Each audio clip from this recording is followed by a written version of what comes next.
The town of Ashwood was no stranger to quiet nights. On Maple Lane, the most that ever stirred after dark was the hum of cicadas or the barking of a restless dog. Families left their porch lights glowing softly, comforted by the presence of the sheriff's department just a few streets away. But on one spring night, Ashwood's sense of safety was shattered. Flashing red and blue lights lit up the brick houses, reflecting off windows as neighbors peeked from behind curtains. Police cruisers idled with engines rumbling low. Officers moved quickly, their voices urgent, their expressions grave. Inside the house at the corner of Maple Lane was a scene of devastation. A lamp overturned, a chair broken, curtains ripped from their rods. And on the living room floor lay the body of Officer Rachel Monroe, one of Ashwood's own. She wasn't just another citizen, she was one of them, a decorated policewoman, respected, admired, trusted. Her uniform had once symbolized protection, but now it lay crumpled, soaked in blood. Rachel's death sent shockwaves through the town. Who could have killed her? Why would anyone want to? And why were detectives already whispering about something buried at the cemetery? The truth, when it surfaced, would stun Ashwood. It wasn't a stranger who had taken Rachel's life. It wasn't even a known enemy. The killer was someone closer, much closer, a secret lover, a teenager, the sheriff's own 17-year-old son. This is the story of a forbidden affair, of betrayal, obsession, and a town divided. But at its heart, it's also the story of power, the power of reputation, the power of secrets, and the power of love twisted into something dangerous. So many questions remain. Why did Rachel, a respected officer, risk everything for a relationship that could only end in disaster? Did Sheriff Harrington know about the affair? And if so, did he play a role in covering up the truth? And on the night Rachel was murdered, what exactly happened inside her home? As we follow this story from beginning to end, each clue will unravel a piece of the puzzle, and each twist will make you question what you thought you knew. Rachel Monroe's life was built on service. Born and raised in Ashwood, she grew up in a modest home not far from where she would later die. Her father worked at the local mill, her mother at the diner. Rachel wasn't wealthy, but she was ambitious. From a young age, she showed an interest in protecting others. At school, she stood up to bullies. As a teenager, she volunteered at the community center, and by her 20s, she was training to become a police officer. Rachel's colleagues remembered her as disciplined, sharp, and empathetic. She had a way of calming tense situations, of talking people down rather than rushing in with force. It made her both respected and admired. In her personal life, Rachel found love with Daniel Monroe, a firefighter. The two shared a small wedding, built a family, and had 2 children together. For years, life seemed steady, even happy. But tragedy arrived unexpectedly. Daniel died in a car accident one rainy night, leaving Rachel a widow in her late 30s. Her world collapsed. Friends described her as functioning but hollow. She went back to work, focusing on raising her children and burying herself in duty. Outwardly, she remained strong. Inwardly, loneliness consumed her. By her early 40s, Rachel had become a pillar of Ashwood. She wasn't just an officer, she was a mentor. She volunteered to run self-defense classes for teens, hoping to guide them, to give them confidence. It was there that she met a boy who would change the course of her life forever. Sheriff Bill Harrington was the law in Ashwood.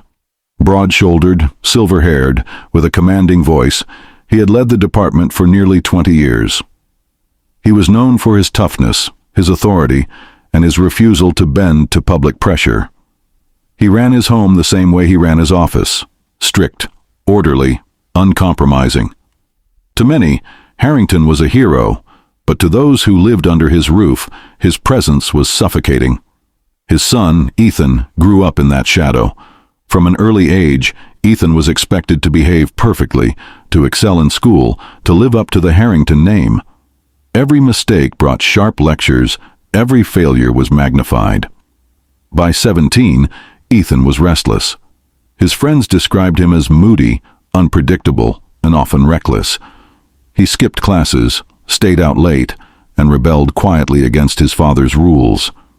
But beneath that rebellious exterior was a boy desperate for understanding. When Ethan signed up for Rachel's self-defense class, he found someone who listened, someone who didn't judge him as the sheriff's son, someone who saw him as more than just a name. Rachel offered encouragement, Ethan offered attention, and soon, what began as mentorship blurred into something more. At first, their relationship seemed harmless. After class, they lingered to talk. Rachel checked in on his schoolwork, his home life. Ethan confided about his father, about the pressure he felt. But those conversations grew more personal. Soon, Rachel and Ethan were texting late at night. Then came secret visits, whispered promises, and stolen moments. Rachel's diary, later discovered by investigators, revealed the extent of the affair. In it, she confessed her guilt, her fears, and her growing dependency on Ethan's affection. Neighbors began to notice, too. Ethan's car was spotted parked outside Rachel's house long after midnight. A neighbor recalled seeing Ethan leaving through the back door in the early hours of the morning. Another swore they saw the two together at the diner, looking far more intimate than a mentor and student should. Rachel herself began to worry. She wrote of Ethan's jealousy, his temper, his unpredictability. She feared that if she tried to end things, Ethan might lash out. One diary entry stood out more than any other. It read, "If anything happens to me, look at Ethan." On the night of Rachel's death, neighbors heard shouting coming from her house. One reported the sound of glass shattering. Another heard what they described as a scream, short and cut off. But no one called the police. In a town like Ashwood, people often looked away from trouble. The next morning, when Rachel failed to report for her shift, fellow officers grew concerned. They went to her home. The door was unlocked. Inside, the living room was a scene of violence. Chairs overturned, a table broken, blood smeared across the wall, and in the middle of it all, Rachel's body. She had been stabbed multiple times. Defensive wounds marked her arms and hands, signs she had fought desperately for her life. Forensic teams scoured the scene. They found fibers beneath her fingernails, traces of expensive fabric not commonly worn in town. They found blood patterns suggesting the attacker had been close, face to face. The conclusion was chilling. Rachel had known her killer. She had let him inside willingly. Detectives began piecing together Rachel's last hours. Interviews with neighbors pointed suspicion toward a young man in a hoodie seen near her house that night. Some identified him as Ethan Harrington. Others weren't certain. When investigators approached Sheriff Harrington, his reaction was hostile. He forbade them from questioning his son. He claimed Ethan had been home all night. But his defensiveness only raised more suspicion. Days later, detectives discovered Rachel's diary. Page after page revealed her secret affair with Ethan. It described her loneliness, her guilt, and her fear of what he might do if she ended things. The diary alone might not have been enough. But forensics told the same story. DNA found beneath Rachel's nails matched Ethan Harrington. And then came the moment that sealed his fate. Detectives trailing Ethan one evening watched as he walked alone into the cemetery. They followed quietly, hidden in the shadows. There, by the light of the moon, Ethan dug into the soil. When they confronted him, he dropped what he held, a bloody knife wrapped in a torn piece of Rachel's clothing. The murder weapon. Ethan's arrest sent shockwaves through Ashwood, the sheriff's son accused of murdering one of his own officers. The story spread far beyond the town, drawing media from across the state. In interrogation, Ethan broke down. He admitted the affair. He admitted the argument. He admitted that Rachel had tried to end things that night.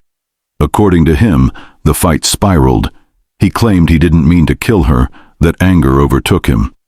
But the evidence painted a darker picture. The trial was explosive.